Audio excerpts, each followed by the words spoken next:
A warrant is generally referred to as a sweetener, designed to increase the marketability of a security to which it's attached.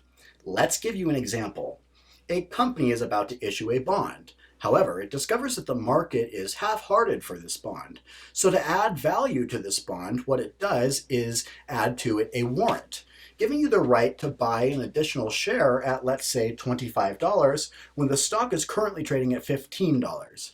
You may say, well, what incentive is there for me to buy the bond when the price of a warrant is higher than the stock's current market price? The company is banking on the fact that you will want to hold that bond long term in order to get income in the form of interest payments.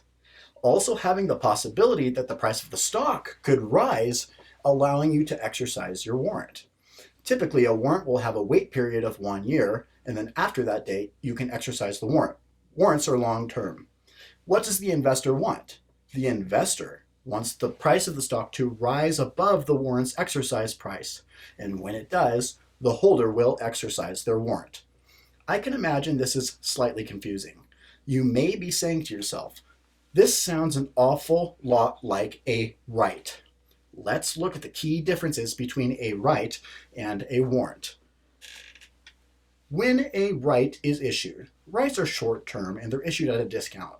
The subscription price is typically set below the stock's current market price. Why? Because the company wants to give you the incentive to buy the stock. With a warrant, the exercise price is set above the stock's current market price, because the company wants you to hold the security to which it's attached long term in order to benefit from the price rise. A right will typically have a lifespan of 30 to 60 days, making them short term, while a warrant will typically have a 5 or 10-year life, although there are perpetual warrants in the marketplace. So warrants are long term. Rights are issued at a discount and warrants are issued at a premium above the current market price. Last key bit of terminology that you may encounter on the test. When a warrant is first issued, it is said to be under the water. What does this mean? It means it has no value.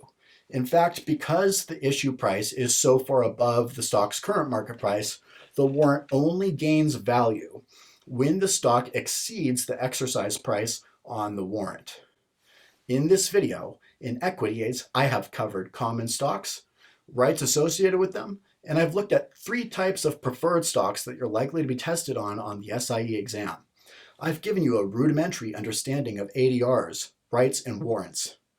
Any additional refinement to this information will be made as you go about the practice questions on millionairesintraining.com. Read the explanations clearly and test thoroughly until you can get 80s, 90s, and even 100% R exams on Millionaires in Training.